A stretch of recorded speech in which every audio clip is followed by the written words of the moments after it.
بسم اللہ الرحمن الرحیم۔ السلام علیکم۔ میرا ایک ہی بیٹا تھا جسے میں نے اپنی جان سے بڑھ کر چاہا تھا۔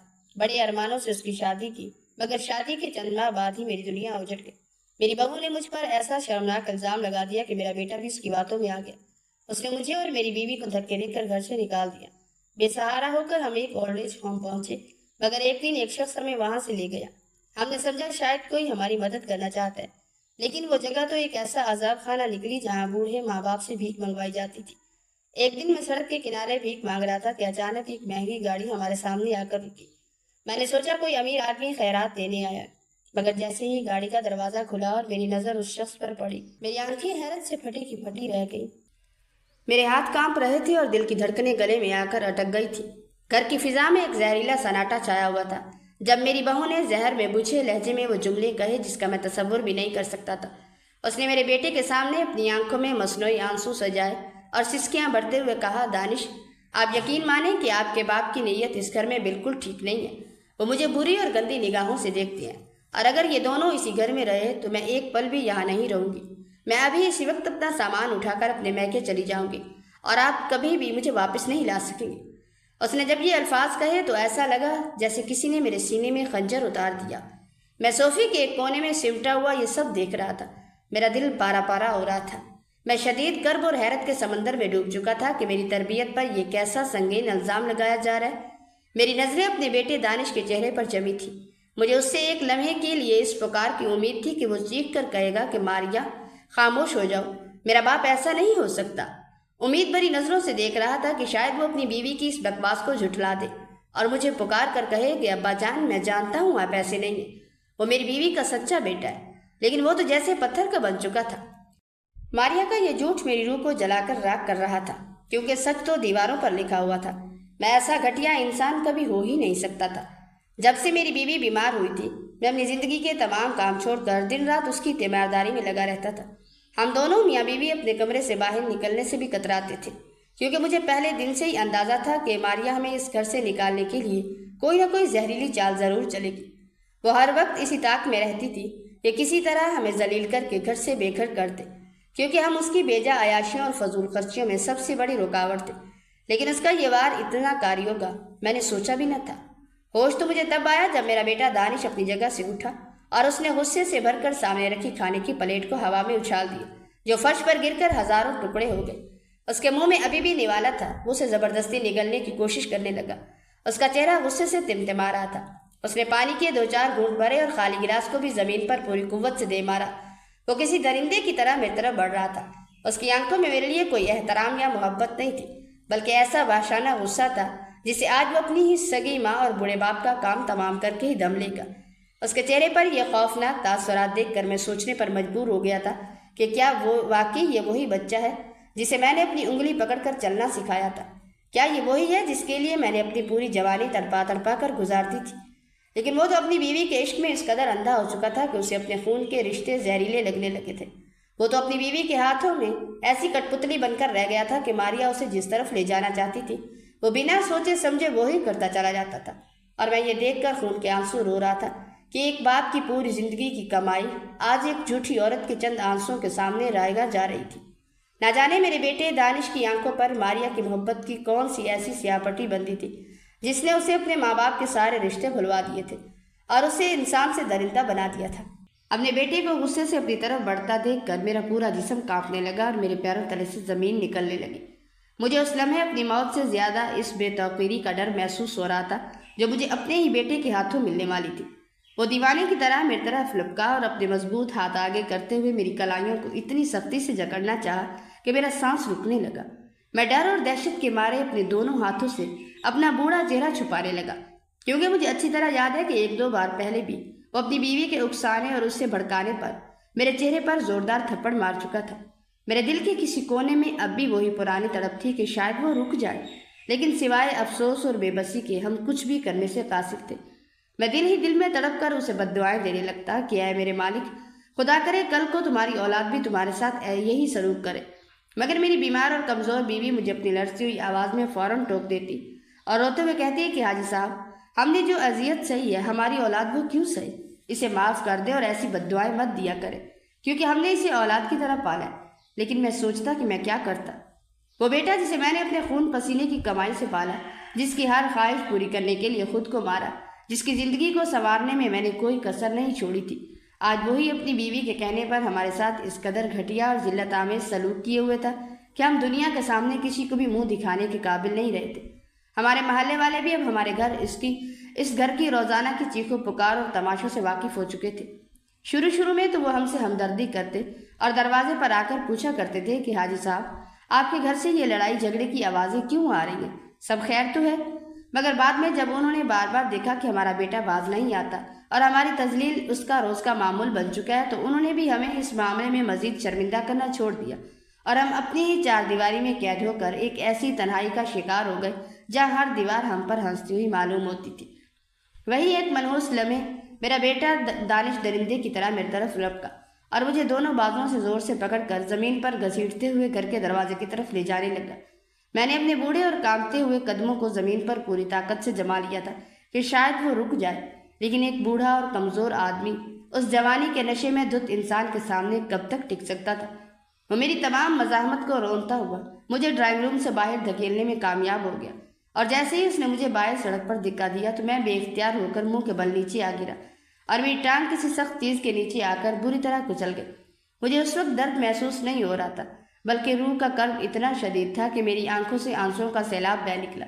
میری چیخوں کی آوازیں آس پاس کے گھروں تک گونج رہی تھی اور لوگ اپنی چھتوں سے جھانک کر ہماری تذلیل کا یہ منظر تماشا بنا کر دیکھ رہے تھے، لیکن کسی کا ضمیر نہیں جاگا۔ میرا بیٹا شاید میرے کمرے کے اندر گیا اور میری بیمار اور نڈال بیوی کو بھی کسی مجرم کی طرح ہاتھوں میں اٹھا کر گھر سے باہر سڑک پر پھینک دیا۔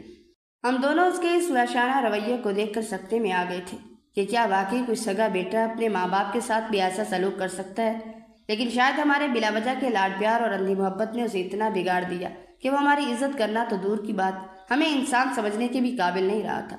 محلے کے لوگ وہاں جو کھڑے یہ سارا منظر دیکھ رہے تھے، وہ بس ایک لمحے کے لیے افسوس کرتے اور پھر اپنے اپنے کاموں میں مصروف ہو جاتے، جیسے یہ کوئی روز کا معمول بن چکا۔ اور حقیقت بھی یہی تھی کہ کئی بار محلے کے معزز لوگ ہمارے گھر آئے اور دانش کو سمجھانے کی کوشش کی، لیکن اس نے ان بزرگوں کی اتنی توہین اور بے عزتی کی کہ وہ دوبارہ پلٹ کر ہماری طرف دیکھنا بھی گوارا نہیں کرتے تھے۔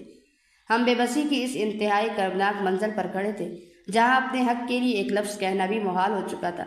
مجبوری کے ہاتھوں مجبور ہو کر ہمیں خاموشی کا زہر پینا پڑ رہا تھا۔ میری ٹانگ میں درد کی لہریں اٹھ رہی تھی اور میری بیوی جو خود بیماری اور کمزوری سے نڈھال تھی، وہ سمجھ ہی نہیں پا رہی تھی کہ میری آنکھوں میں بہتے یہ آنسو بیٹے کی تذلیل کا صدمہ ہے یا میری ٹانگ میں ہونے والے جسمانی درد۔ وہ بیمار عورت جس کے خود اپنے پیر نہیں اٹھ رہے تھے، وہ لرزتے ہاتھوں سے مجھے اٹھانے کی کوشش کرنے لگی، لیکن وہ مجھے ایک انچ بھی ہلا نہ سکی۔ میں نے اپنے اندر کی تمام ہمت جمع کی اور اس کے سہارے آہستہ آہستہ اٹھنے کی کوشش کی اور زبردستی اپنے آپ کو کھڑا کر لیا۔ حالانکہ میری ٹانگ کا درد مجھے ایک لمحے کے لیے بھی سیدھا کھڑا ہونے کی اجازت نہیں دے رہا تھا، مگر میں کیا کرتا؟ اپنی بیوی کے سامنے ٹوٹ کر بکھرنا نہیں چاہتا تھا، لہٰذا آنکھوں سے بہنے والے آنسو میری سفید داڑھی میں جذب ہو کر میری شکست کا نوحہ لکھ رہے تھے، اور میں اس سنسان سڑک پر کھڑا یہ سوچ رہا تھا کہ کیا یہی وہ اولاد ہے جس کی خوشیوں کے لیے میں نے اپنی زندگی کے ہر لمحے کو داؤ پر لگا دیا تھا، اور ہم اس بے رحم دنیا میں اکیلے رہ گئے تھے۔ میری بیوی نے کانپتے ہاتھوں سے مجھے سہارا دیا اور میں نے اسے تھام لیا۔ پھر ہم دونوں نے جھک کر وہ سامان اٹھانا شروع کیا جو ہمارے اپنے بیٹے نے غصے اور بدتمیزی میں سڑک پر پھینک دیا تھا۔ میری بیگم کی اینک ٹوٹ چکی تھی اور اسے اینک کے بغیر کچھ بھی دکھائی نہیں دیتا تھا۔ وہ بار بار ادھر ادھر دیکھ کر ٹھوکریں کھا رہی تھی اور اس کی آنکھوں میں بے بسی صاف نظر آ رہی تھی۔ میں نے وہ ٹوٹی ہوئی اینک زمین سے اٹھائی، اسے بڑی عقیدت اور پیار سے اپنی آنکھوں سے لگایا اور پھر بوسہ دے کر اپنی جیب میں رکھ لیا، جیسے میں اسے سہارا دے رہا ہوں کہ میں اسے کسی نہ کسی طرح ٹھیک کروا لوں گا۔ ہم نے وہ بکھرے ہوئے کپڑے سمیٹے جن میں شلوار کسی اور جوڑے کی تھی اور قمیض کسی اور جوڑے کی، بالکل ہماری زندگی کی طرح جو اب بکھر کر رہ گئی تھی۔ میں نے وہ اپنے کپڑے بیوی کے ہاتھ میں تھما دیے اور اسے پکڑ کر سڑک پر آہستہ آہستہ چلنے لگا۔ بے شک میری بیوی کو کچھ دکھائی نہیں دے رہا تھا، لیکن وہ سمجھ چکی تھی کہ میری ٹانگ میں شدید درد ہے اور میں بمشکل قدم اٹھا رہا ہوں۔ میں خاموشی سے رو رہا تھا، میری سسکیاں گلے میں ہی گھٹ رہی تھیں، لیکن میری بیوی میری رگ رگ سے واقف تھی۔ وہ میری سسک سسک کر رونے کی آواز محسوس کر رہی تھی۔ اسے پتا تھا کہ میں ٹوٹ چکا ہوں، اسے پتا تھا کہ میرا دل اندر سے خون کے آنسو رو رہا ہے۔ اس نے میرے ہاتھ کو ہلکے سے دبایا، ایک درد بھری مسکراہٹ کے ساتھ میری طرف دیکھا اور بہت پیار سے کہنے لگی، حاجی صاحب فکر مت کریں، اللہ سب کچھ دیکھ رہا ہے، وہ ہمیں کبھی ضائع نہیں کرے گا، آپ بالکل پریشان نہ ہو۔ میں نے صرف سر ہلا دیا۔ میں جانتا تھا وہ مجھے نہیں دیکھ سکتی، لیکن میں نہیں چاہتا تھا کہ وہ میری آواز سن کر یہ محسوس کر لے کہ میرا لہجہ غم سے کتنا بھیگا ہوا ہے۔ میں نہیں چاہتا تھا کہ اسے میری مزید تکلیف کا اندازہ ہو۔ میں خاموش رہا۔ ہم سڑک پر چلتے گئے۔ مجھے سمجھ نہیں آ رہا تھا ہم کہاں جائیں، کس کا دروازہ کھٹکھٹائے۔ ریٹائرمنٹ کے بعد تو میرا کسی سے کوئی رابطہ ہی نہیں بچا تھا۔ زندگی نے مجھے اتنا تنہا کر دیا کہ میرے زیادہ تر دوست وفات پا چکے تھے۔ ان سب میں ہی ایک ایسا بد نصیب تھا جو ابھی تک زندہ تھا اور اپنی زندگی کا یہ سب سے برا دن دیکھنے کے لیے باقی تھا۔ ہم سڑک پر ایسے چل رہے تھے جیسے کسی کے گھر نہیں بلکہ اپنی قبر کا راستہ ڈھونڈ رہے۔ ایک بوڑھا باپ، ایک بیمار ماں، جن کے لیے ان کا اپنا بیٹا ہی دنیا کا سب سے بڑا دشمن بن چکا تھا، اور ہم اس ویران سڑک پر ٹھوکریں کھاتے ہوئے آگے بڑھتے رہے۔ میری ٹانگ کا درد بڑھتا جا رہا تھا اور میں ہر قدم پر لڑکھڑا رہا تھا۔ میری حالت دیکھ کر میری بیوی بھی میرے ساتھ ساتھ جیسے ڈگمگا رہی تھی۔ ہم چلتے چلتے شہر کی ایک مصروف سڑک پر آ گئے جہاں گاڑیاں تیزی سے گزر رہی تھیں اور لوگ اپنی اپنی زندگیوں میں مگن تھے۔ بہت سے رکشے والے ہمارے پاس آ کر رکتے، پوچھتے کہ کہاں جانا ہے، لیکن میں نظریں چرا کر سب کو منع کر دیتا۔ میرے پاس کرائے کے چند سکے بھی نہیں تھے، پھر کیسے رکشے پر چڑھ جاتا۔ دل تو کرتا تھا کہ کسی رکشے میں بیٹھ کر کہیں دور نکل جاؤں، مگر قسمت نے ہمیں سڑک کا مسافر بنا دیا تھا۔ سامنے ہی ایک ہوٹل تھا، ڈھابا نما۔ وہاں سے کھانے کی خوشبو آ رہی تھی جو میرے پیٹ کی آگ کو اور بھڑکا رہی تھی۔ میں نے 2 دن سے کچھ بھی نہیں کھایا تھا۔ بھوک سے میری آنکھوں کے سامنے اندھیرا چھا رہا تھا، مگر مجھے اپنی بھوک کی پرواہ نہیں تھی۔ مجھے فکر تھی تو بس اپنی بیوی کی، جسے وقت پر دوائیاں دینی تھی۔ میں ہمت کر کے بیوی کے لیے اس ہوٹل کے اندر چلا گیا جہاں باہر چارپائیاں بچھی ہوئی تھیں۔ میں نے اپنی بیوی کو ایک کونے والی چارپائی پر بٹھایا اور خود لڑکھڑاتے قدموں سے بیرے کو بلانے لگا۔ جب وہ پاس آیا تو میں نے گڑ گڑا کر اس سے کہا، بیٹا بہت بھوک لگی ہے، میری بیوی بیمار ہے، اس نے دوائیاں لے لی ہیں، اگر اس نے کچھ نہ کھایا تو اس کی طبیعت بگڑ جائے گی۔ ہمارے پاس پیسے تو نہیں ہیں، مگر تم اگر ہمیں کھانا دے دو تو ہم تمہارے ہوٹل کے سارے گندے برتن دھو دیں گے، بس ہمیں کھانا دے دو۔ میں روتے ہوئے اس سے التجا کر رہا تھا، میری آواز کانپ رہی تھی اور آنکھوں سے آنسو بہہ رہے تھے۔ تبھی مینیجر وہاں آ گیا۔ میں اس کی طرف بڑھا اور اسے بھی وہی درخواست کی، مگر وہ سخت لہجے میں منع کرنے لگا۔ مجھے اپنی بے بسی پر رونا آ رہا تھا۔ میرا دل چیر رہا تھا کہ آج میں اس مقام پر پہنچ گیا ہوں کہ 2 نوالوں کے لیے بھی تذلیل کروانی پڑ رہی ہے۔ تبھی نہ جانے اس مینیجر کے دل میں کیا بات آئی، اس نے میری طرف دیکھا اور نرمی سے بولا، ٹھیک ہے بابا، برتن مت دھونا، میں آپ کو مفت میں کھانا کھلا دیتا ہوں۔ وہ یہ کہہ کر چلا گیا، مگر ہم دونوں میاں بیوی شرم کے مارے سر جھکائے بیٹھے رہے۔ ہماری انا کچلی جا چکی تھی۔ میں اپنی بیوی کے پاس بیٹھا تھا، مگر میرا ذہن ماضی میں بھٹک رہا تھا۔ میری آنکھوں کے سامنے میرے بیٹے کا بچپن گھومنے لگا، جب میں نے اسے انگلی پکڑ کر چلنا سکھایا تھا، جب وہ پہلی بار اسکول گیا تھا، اور وہ دن جب مجھے دل کا دورہ پڑا تھا تو وہ میرے سینے پر سر رکھ کر کیسے بلک بلک کر رویا تھا۔ اس نے کہا تھا، ابا جان مجھے چھوڑ کر مت جائیے گا، آپ کے بغیر آپ کا یہ بیٹا کچھ بھی نہیں۔ وہ منظر یاد کر کے میرا کلیجہ منہ کو آتا تھا کہ وہی دانش، وہی میرا بیٹا آج اتنا بڑا ہو گیا کہ میرے ہونے سے اسے مسائل ہونے لگے تھے، میری سانس لینے سے اسے گھٹن ہونے لگی تھی۔ میں سوچتا رہا کہ وہ محبت کہاں گئی، وہ وعدے کہاں گئے، کیا اولاد کا پیار واقعی اتنا ہی مختصر ہوتا ہے؟ میں بیٹھا یہی سوچتا رہا اور میری داڑھی آنسو سے بھیگتی رہی کہ اچانک مینیجر کی آواز نے مجھے میرے خیالوں کی دنیا سے واپس پلٹا۔ جیسے ہی میں نے نظر اٹھا کر دیکھا تو سامنے والے دسترخوان پر اتنا زیادہ لذیذ کھانا سجا دیکھ کر میری آنکھیں پھٹی کی پھٹی رہ گئی۔ وہاں بریانی، قورمہ اور تازہ روٹیوں کی مہک سے فضا معطر تھی۔ اتنی ساری نعمتیں اور اتنے مختلف قسم کے کھانے تو میں نے پچھلے 10 برسوں میں اپنے گھر کے دسترخوان پر بھی نہیں دیکھے تھے۔ میں حیرت اور سکتے کے عالم میں مینیجر کو تکنے لگا۔ وہ اپنی جگہ سے اٹھ کر میرے پاس آیا اور انتہائی ادب، اخلاق اور نرمی سے بات کرتے ہوئے بتانے لگا کہ یہ سب کچھ ان کے ہوٹل کے مالک نے خاص ہمارے لیے بھیجا ہے، اور مالک نے یہ پیغام دیا ہے کہ جب بھی ہمیں بھوک لگے یا زندگی میں کبھی بھی کھانے کی ضرورت ہو تو ہم یہاں بلا جھجک آ کر آرام سے بیٹھے اور مفت کھانا کھایا کریں۔ مینیجر کی اس غیر متوقع ہمدردی، انسان دوستی اور اتنی توجہ محسوس کر کے میرا دل ایک دم بھر آیا اور میری ہچکیاں بن گئی۔ میں بے اختیار اٹھ کر اس کے گلے جا لگا اور اسے اپنی نم آنکھوں سے ڈھیروں دعائیں دینے لگا۔ وہ مسکرا کر میرے کندھے پر ہاتھ رکھ کر کہنے لگا، بابا آپ بالکل بے فکر ہو کر کھانا کھائیے۔ پھر ہم دونوں میاں بیوی سکون سے کھانا کھانے بیٹھ گئے۔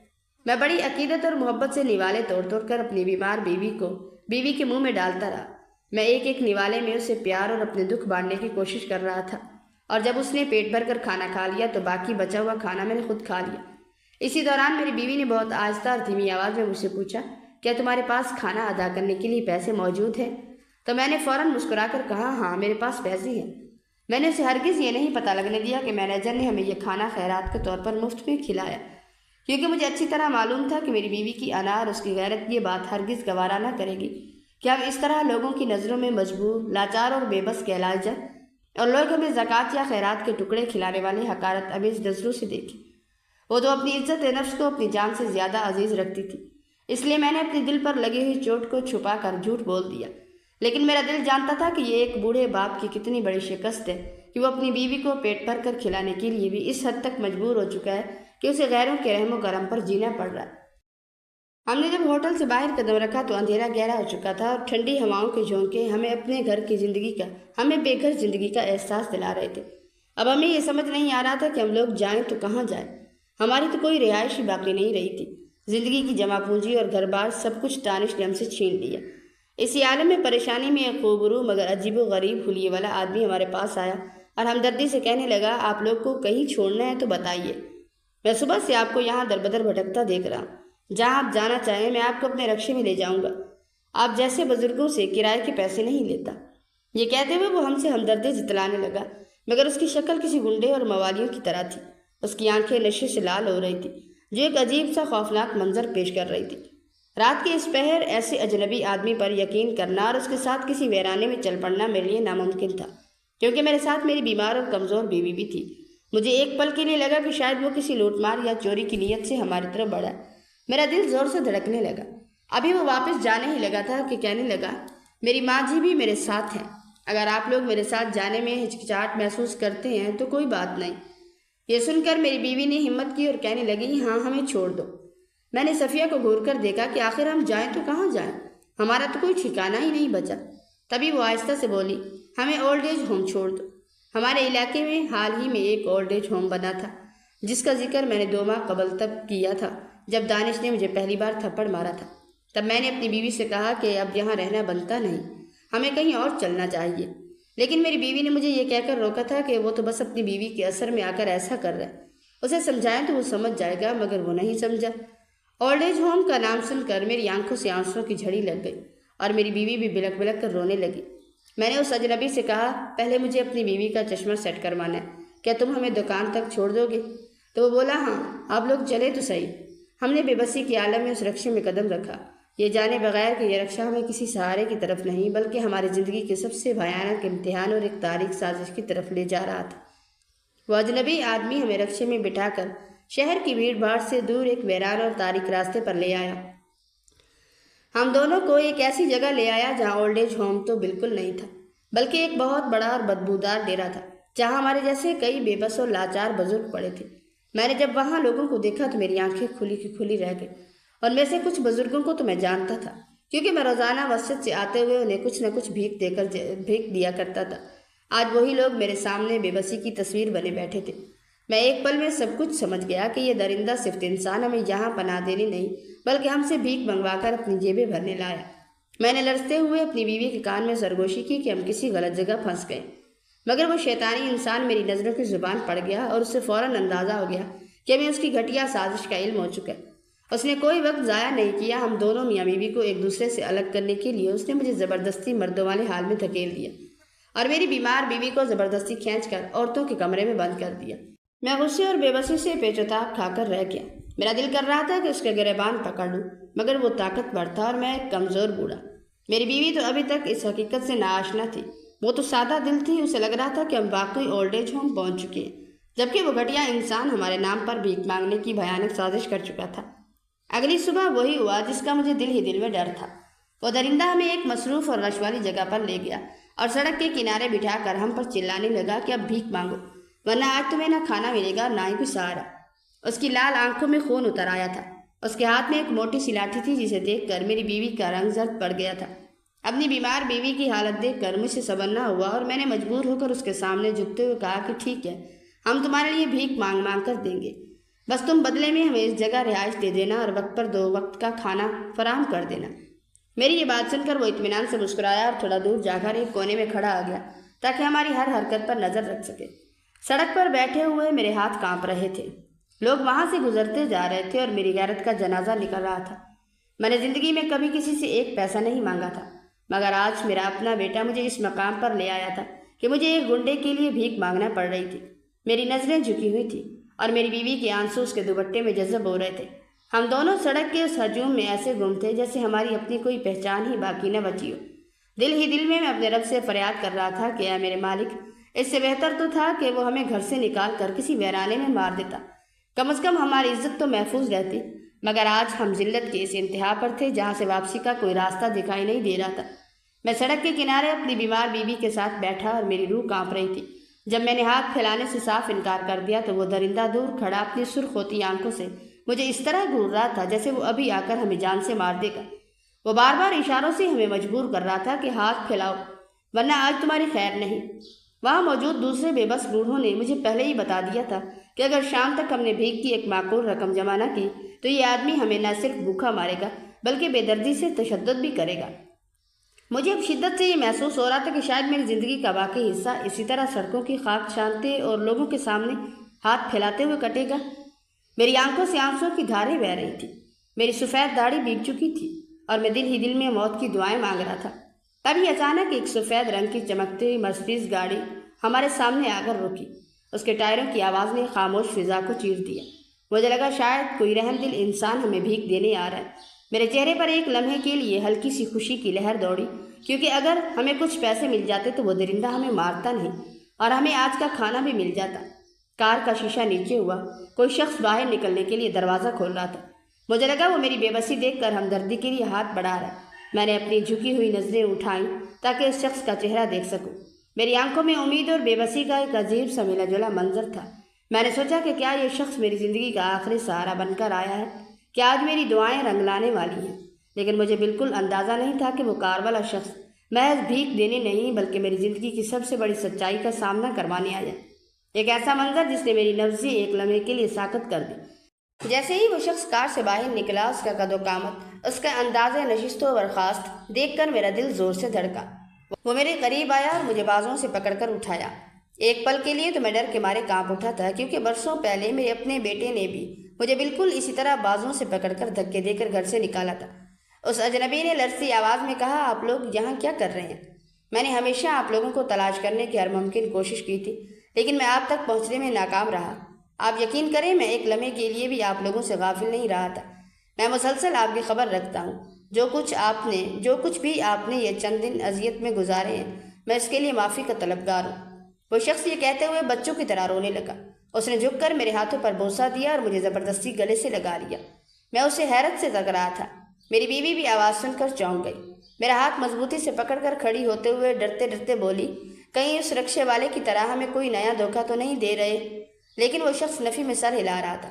اس کی صورت مجھے جانی پہچانی لگ رہی تھی، مگر میرے ذہن کے دریچوں پر گرد جمی تھی۔ مجھے یاد نہیں آ رہا تھا کہ میں نے اسے کہاں دیکھا ہے۔ پھر اچانک میرے سامنے دھن چھٹنے لگی۔ یہ شخص ایان تھا، وہی میرا سوتیلا بیٹا جسے میں نے برسوں پہلے دھکے مار کر گھر سے نکال دیا تھا اور اس پر جھوٹا چوری کا الزام لگا کر اس کی زندگی داؤ پر لگا دی تھی۔ میری بیوی اس حقیقت سے ناآشنا تھی کہ یہ وہ ایان ہے، کیونکہ دراصل میں نے اپنے دوست کے انتقال کے بعد اس کی بیوہ سے شادی کی تھی۔ ایان میرے دوست کا ہی بیٹا تھا۔ شروع میں تو میں نے اس پر بے پناہ شفقت نچھاور کی، اس کے ناز نخرے اٹھائے، اس کو پڑھایا لکھایا۔ وہ میرے لیے بیٹے سے بڑھ کر ایک اچھا دوست تھا۔ لیکن جب میرا اپنا بیٹا دانش پیدا ہوا تو میری سوچ اور میرا رویہ اس بے گناہ بچے کے لیے زہر آلود ہو گیا۔ میں اس پر بلا وجہ ہاتھ اٹھاتا، مجھے وہ اپنی آنکھوں میں کھٹکنے لگا۔ وجہ صرف وہ خود غرض محلے والے تھے جو تانے دیتے نہ تھکتے کہ اپنی بیوی کے پہلے شوہر کی نشانی پال رہا ہوں۔ وہ میری بیوی کے کردار پر انگلیاں اٹھاتے تو میں اندر سے جل کر راکھ ہو جاتا اور گھر آ کر سارا غصہ اسی معصوم ایان پر نکالتا۔ کاروبار میں نقصان ہو یا ملازمت کے مسائل، میری ہر ناکامی کا بدلہ میں اسی ایان سے لیتا رہا، یہاں تک کہ ایک دن میں نے اس پر چوری کا جھوٹا الزام لگایا اور اسے اس گھر سے نکال دیا جس کے لیے وہ کبھی جان دینے کو تیار تھا۔ اور آج وہی ایان جسے میں نے ٹھکرایا تھا ایک کامیاب انسان بن کر میرے سامنے کھڑا تھا، جبکہ میرا اپنا خون دانش مجھے دربدر کر کے اپنی عیاشیوں میں مگن تھا۔ جب وہ بھاگتے ہوئے جا رہا تھا تو میں نے دیکھا کہ اس کے ہاتھ میں میری فریم کی گئی وہ تصویر تھی جس میں ہم چاروں اکٹھے بیٹھے ہوئے تھے۔ میرے اس چھوٹے بیٹے کے عقیقے پر ہم نے وہ تصویر بنائی تھی جس کا ذکر ایان ہمیشہ اپنی دعا میں کرتا تھا۔ وہ اس تصویر کو بار بار بوسہ دیتا اور روتے ہوئے ننگے پاؤں گلی میں بھاگنے لگا۔ مجھے دروازے پر کھڑا دیکھ کر وہ مڑ مڑ کر دیکھ رہا تھا۔ شاید اسے ابھی بھی یہ امید تھی کہ میں ہر بار کی طرح اسے گالی دے کر یا مار کر پھر خود ہی اس سے معافی مانگ لوں گا۔ اسے لگتا تھا کہ میرا غصہ وقتی ہے اور میں اسے واپس بلا لوں گا، مگر اس بار ایسا نہیں ہوا۔ میں نے اسے جانے دیا اور میری خاموشی نے اسے ہمیشہ کے لیے مجھ سے دور کر دیا۔ وہ دور گلی کے موڑ پر اوجھل ہو گیا، لیکن اس کے قدموں کی چاپ اور وہ روتی ہوئی آواز آج بھی میرے کانوں میں گونجتی ہے۔ مجھے تب احساس ہی نہیں ہوا کہ میں نے اپنے ہاتھوں سے اپنی خوشیوں کا گلا گھونٹ دیا۔ 13 برس بعد جب آج میں نے اپنے اسی بیٹے کو اپنے سامنے دیکھا تو میری آنکھیں ندامت کے آنسوں سے بھیگ گئی اور میں ہچکیاں لیتے ہوئے بے اختیار اس کے گلے سے لگ گیا۔ میں نے اپنی بیوی کے کان میں سرگوشی کی کہ یہ ہمارا ایان ہے۔ میرا یہ کہنا تھا کہ صفیہ پر جیسے قیامت ٹوٹ پڑی، وہ سکتے میں آ گئی، کیونکہ ایان کے گھر سے نکلنے کے بعد وہ برسوں اپنی تنہائیوں میں روتی رہی تھی۔ وہ ایک فرمانبردار اور دبے ہوئے مزاج کی عورت تھی، جس نے کبھی مجھ سے یہ شکایت تک نہیں کی تھی کہ میں نے اس کے لخت جگر پر کیسا ظلم کیا۔ اس نے میری عزت بچانے کے لیے اپنی ماں کی ممتا کو سینے میں دفن کر رکھا تھا۔ آج جب اس نے اپنے بیٹے کو سامنے دیکھا تو وہ پاگلوں کی طرح ہوا میں ہاتھ چلانے لگی تاکہ اسے چھو سکے۔ جیسے ہی اس کا ہاتھ ایان کے وجود سے ٹکرایا تو وہ چیخ کر اس کے گلے سے لگ گئی اور سڑک پر کھڑے ہو کر ایسے دھاڑے مار مار کر رونے لگی کہ لوگوں کا ہجوم اکٹھا ہو گیا۔ دور کھڑا وہ درندہ صفت رکشے والا یہ منظر دیکھ کر اپنی جگہ سے بھاگتا ہوا آیا اور غصے میں چیخنے لگا کہ یہ سب کیا ہو رہا ہے؟ تم نے میرے بھیک مانگنے والے بوڑھوں کو ہاتھ لگانے کی ہمت کیسے کی؟ اس نے ایان کا کالر پکڑ کر اسے دھکا دینے کی کوشش کی۔ یہ دیکھ کر ایان کے چہرے پر غصے کے آثار نمودار ہوئے۔ وہ زور سے بولا کہ تم کون ہوتے ہو میرے والدین پر ہاتھ اٹھانے والے؟ اس غنڈے نے تلخ لہجے میں کہا، یہ میرے ملازم ہیں، تم ہوتے کون ہو ان کے بیچ میں آنے والے؟ یہ سن کر ایان نے اپنے توازن پر قابو پایا اور ایک لمحے میں اس غنڈے کے منہ پر تابڑ توڑ مکے جڑ دیے۔ وہ درندہ زمین پر گر گیا اور طیش میں آ کر اٹھنے لگا، مگر تب تک وہاں موجود بھیڑ بڑھ چکی تھی اور موقع پر پولیس آ گئی۔ ایان نے ایک اشارہ کیا اور پولیس نے اسے گھیر لیا۔ بنا کسی پوچھ گچھ کے اسے گاڑی میں ڈال کر لے گئی۔ میں اپنے بیٹے کے سامنے مجرم بنا کھڑا تھا۔ میری ہمت نہیں تھی کہ اس کی آنکھوں میں دیکھ سکوں، کیونکہ میں جانتا تھا کہ وہ بے قصور تھا اور میرے ہاتھوں اس پر کیا کیا ظلم ہوئے تھے۔ میں نظریں چرا کر وہاں سے جانے لگا تو میری بیوی میرے پیچھے چلنے لگی۔ تبھی ایان نے میرا راستہ روکا اور درد بھری آواز میں کہنے لگا، ابا، جس دن آپ نے مجھ پر وہ گھٹیا الزام لگایا میں نے اسی وقت آپ کو معاف کر دیا تھا۔ میں آپ کے پیر پڑتا ہوں، مجھے اس طرح انکار کر کے مزید شرمندہ نہ کریں۔ میرے ساتھ میرے گھر چلیے۔ اگر وہاں جا کر آپ کو ذرا سی بھی تکلیف ہو تو اسی وقت مجھے پھانسی پر چڑھا دیجیے گا، مگر مجھے اپنے والدین کی خدمت کا موقع تو دیجیے۔ مجھے وہ جنت خرید لینے دیجیے جو دنیا میں ہی مل جاتی ہے۔ یہ کہتے ہوئے وہ روتے ہوئے میرے سامنے ہاتھ باندھ کر کھڑا ہو گیا۔ اس کے لہجے میں ایسی التجا تھی کہ میرا دل پگھلنے لگا، مگر میرے زخم ابھی تازہ تھے، وہ زخم جو مجھے اپنے دوسرے بیٹے دانش نے دیے تھے۔ مجھے ڈر تھا کہ کیا یہ اولاد واقعی ایسی ہوتی ہے یا پھر وقت کے ساتھ سب بدل جاتی ہے۔ وہ ہاتھ جوڑ کر ہماری طرف امید سے دیکھ رہا تھا اور میری بیوی بھی اس کے آنسو دیکھ کر اندر سے ٹوٹ رہی تھی۔ ہم دونوں ایک ایسے دوراہے پر کھڑے تھے جہاں ایک طرف ایان کی محبت تھی اور دوسری طرف وہ تلخ ماضی جس نے ہمیں بھیک مانگنے تک پہنچا دیا تھا۔ میں نے اسے تکا تو وہ بھی اپنے بچپن کا وہی معصوم ایان لگ رہا تھا جس نے کبھی مجھ سے اونچی آواز میں بات نہیں کی تھی، اور آج وہی اپنی زندگی میں واپس بلانے کے لیے منتیں کر رہا تھا۔ میں نے کانپتے ہاتھوں سے اس کے سر پر ہاتھ رکھا اور میری ہچکیاں پھر سے بند گئی۔ اس لمحے مجھے محسوس ہوا کہ اولاد چاہے کتنی بھی دور چلی جائے، اصل سہارا وہی بنتی ہے جس پر انسان کبھی بھروسہ کرنے سے کتراتا ہے۔ ابھی ہم دونوں سوچوں میں گھرے کھڑے تھے جب ایان ہمارے قدموں میں بیٹھ گیا۔ سارے ارد گرد کے لوگ ہمیں غور سے دیکھ رہے تھے، کچھ لوگوں نے تو موبائل میں ویڈیو بنانا شروع کر دیا تھا۔ میں نے اپنے بیٹے کو کندھوں سے پکڑ کر اٹھایا اور پھر اسے کہنے لگا کہ ٹھیک ہے، ہم تمہارے ساتھ چلنے کو تیار ہیں۔ تبھی ہم دونوں اس گاڑی میں بیٹھ گئے جہاں اے سی چل رہا تھا۔ شدید تپش میں رہنے کے بعد جب ہم اے سی میں بیٹھے ایسا معلوم ہوا جیسے جنت میں آ گئے، بہت سکون مل رہا تھا۔ تبھی میں نے جیب سے چشمہ نکالا اور بیٹے کو تھما دیا کہ تمہاری ماں اس کے بغیر دیکھنے کے قابل نہیں رہی، تم پہلے اسے ٹھیک کروا دو۔ وہ مجھے کہنے لگا، جیسے آپ کہیں گے ویسا ہی ہوگا۔ تبھی اس نے گاڑی روکی، اس کا ڈرائیور گیا اور چشمہ سیٹ کروا کر لے آیا۔ میں نے وہ چشمہ بیوی کو پہنایا تو اسے سب کچھ صاف دکھائی دینے لگا۔ وہ بیٹے کو محبت سے دیکھنے لگی۔ میں بہت افسوس میں گر چکا تھا کہ میں ہی ان دونوں ماں بیٹے کو الگ کرنے کی وجہ بنا تھا۔ کاش میں ایسا نہ کرتا تو حالات کتنے مختلف ہوتے۔ وہ گاڑی کی پچھلی سیٹ پر میرے ساتھ بیٹھنے کی بجائے آگے ڈرائیور کے پاس بیٹھ گیا تاکہ ہم دونوں پیچھے سکون سے بیٹھ سکیں۔ ماں کا تو بس نہیں چل رہا تھا کہ اپنے بیٹے کو سینے سے لگا کر ہی بیٹھی رہے۔ جب وہ گھر سے نکلا تھا تو 16 سال کا لاابالی سا لڑکا تھا، اب 13 سال بعد وہ 29 سال کا ہو چکا تھا۔ اس کے نین نقش اور اس کی جسامت بالکل اس کے حقیقی باپ کی طرح تھی۔ آج مجھے ایسا محسوس ہو رہا تھا جیسے میں اپنے دوست کو ہی دیکھ رہا ہوں۔ میں دل ہی دل میں بہت شرمندہ ہو رہا تھا کہ میں نے اپنے دوست کو دیا ہوا وعدہ نبھایا نہیں اور اس کے بیٹے کو یوں سڑکوں پر رولنے کے لیے چھوڑ دیا تھا۔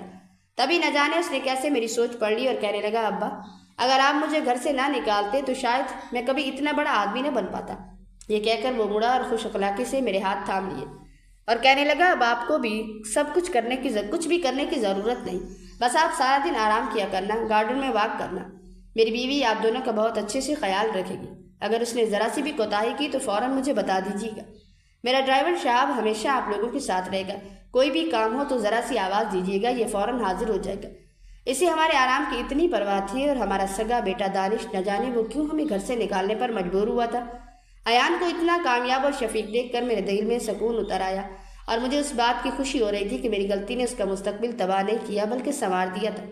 میں سوچ رہا تھا کہ جو بچہ میں نے ٹھکرایا آج اسی نے مجھے ٹھکانہ دیا، اور جس کے لیے میں نے سب کچھ کیا تھا وہ مجھے بھکاری بنا کر سڑکوں پر چھوڑ گیا تھا۔ ایان کے گھر آ کر ہمیں بہت راحت ملی۔ یہاں زندگی نوابوں کی طرح گزر رہی تھی، کوئی بھی کام کرنا نہیں ہوتا تھا، بس سارا دن ہم دونوں عبادت کرتے، اس کے بعد واک کرنے چلے جاتے، اور شام میں چائے اپنی بہو اور بیٹے کے ساتھ پیتے۔ ایان کی بیوی بہت اچھی تھی، اس کے ماں باپ نہیں تھے، وہ یتیم لڑکی تھی۔ جب ہم اس کے گھر گئے تو وہ اپنے ماں باپ کی طرح ہمیں سمجھنے لگی اور حد سے زیادہ ہمارا خیال رکھتی۔ ڈرائیور کی ذرا سی کوتاہی پر وہ اس کو ڈانٹ کر رکھ دیا کرتی تھی۔ ایک بار تو اس نے مجھے لیٹ دوائیاں دی تو میری بہو نے اسے خوب ڈانٹا اور نوکری سے نکالنے کی دھمکی دے دی۔ وہ روتا ہوا میرے پاس آیا، میں نے بہو سے بات کی تو وہ کہنے لگی، ابا جی جیسا آپ کہیں گے ویسا ہوگا، میں اسے نہیں نکالتی نوکری سے۔ اس کے آنے سے ہماری بیٹی کی جو کمی تھی وہ ختم ہو گئی، ہم دونوں بہت خوش تھے۔ میں اکثر دانش کی بھلائی کے لیے اس کے حق میں بہتری کے لیے دعا مانگا کرتا تھا۔ ایان کے گھر آئے ہوئے ہمیں 6 مہینے ہو چکے تھے۔ ہم جس گھر میں رہ رہے تھے وہ اسے سرکار کی طرف سے ملا ہوا تھا۔ اس نے جب اپنا ذاتی گھر بنانا شروع کیا تو وہاں روزانہ نگرانی کے لیے مجھے اور شہاب کو جانا پڑتا تاکہ مستری اور مزدور اچھے سے کام کر سکے اور کہیں بھی غفلت نہ برتے۔ بہت ہی خوبصورت بنگلہ بن کر تیار ہو چکا تھا۔ اب وہاں پر رنگ روغن کا کام رہتا تھا۔ شہاب نے روغن والوں کو بلایا اور مجھے کہا کہ آپ وہاں جا کر ان کی نگرانی کیجیے، میں ابھی تھوڑی دیر میں آتا ہوں۔ انہی رنگ کرنے والوں میں سے ایک مزدور میرا سگا بیٹا تھا۔ اسے اس حالت میں دیکھ کر میں حیران رہ گیا۔ اس کے آدھے سے زیادہ بال جھڑ چکے تھے، چہرے پر صدیوں کی تھکن تھی، نکاہت سے اس کا برا حال تھا، کپڑوں پر جگہ جگہ رنگ لگا ہوا تھا۔ اسے دیکھ کر میرا کلیجہ کٹ کر رہ گیا۔ جسے میں نے ناز و نام سے پالا تھا، آج وہ اتنی اونچائی پر کھڑا دیواروں پر رنگ کر رہا تھا۔ مجھے اچھی طرح یاد ہے کہ وہ بچپن سے ہی اونچائی سے بہت ڈرتا تھا۔ اسی خوف کی وجہ سے اس نے اپنے گھر میں کبھی 2 منزلہ مکان نہیں بنوایا تھا۔ آج وہی دانش اپنی زندگی کی مجبوریوں کے ہاتھوں مجبور ہو کر اپنی جان ہتھیلی پر رکھ کر بلندیوں پر رنگ کر رہا تھا۔ میں اسے دیکھ کر سہم سا گیا۔ میرا دل چاہا کہ پکار کر اسے گلے سے لگا لوں، لیکن میری ہمت جواب دے گئی۔ میں نے اسے اس حال میں چھوڑا تھا جہاں وہ بادشاہ بن کر جی سکتا تھا، مگر آج وہ اسی گھر میں مزدوری کر رہا تھا جسے وہ کبھی اپنا کہہ کر فخر کیا کرتا تھا۔ اسے نیچے کی طرف گرتے ہوئے دیکھ کر میرا دل جیسے ایک پل کے لیے دھڑکنا بھول گیا تھا۔ میری آنکھوں کے سامنے اندھیرا چھانے لگا تھا، کیونکہ وقت نے آج وہ بدلہ لیا تھا جس کا میں تصور بھی نہیں کر سکتا تھا۔ میں جب اس کے قریب پہنچا تو وہ وہاں رنگ روغن کے داغوں سے اٹی ہوئی بوسیدہ قمیض پہنے تھکن سے چور زمین پر بیٹھا تھا۔ مجھے وہاں دیکھ کر اس کی رہی سہی ہمت بھی جواب دے گئی۔ وہ چونک کر اپنی جگہ سے ہلا اور پھر پاؤں لڑکھڑاتے ہوئے میرے سینے سے لگ کر پھوٹ پھوٹ کر رونے لگا۔ اس کی ہچکیاں اس ویران عمارت میں کسی آسیب کی طرح گونج رہی تھی۔ وہ مسلسل کہہ رہا تھا، بابا مجھے معاف کر دیجیے، یہ آپ سے کی گئی بدتمیزی اور آپ کو ذلیل و رسوا کرنے کا بھیانک نتیجہ ہے کہ آج میں اس حال کو پہنچ چکا ہوں کہ میرے پاس 2 وقت کی روٹی کے لیے بھی کچھ نہیں ہے۔ میں نے لڑتی ہوئی آواز میں پوچھا کہ دانش تم یہاں کیا کر رہے ہو؟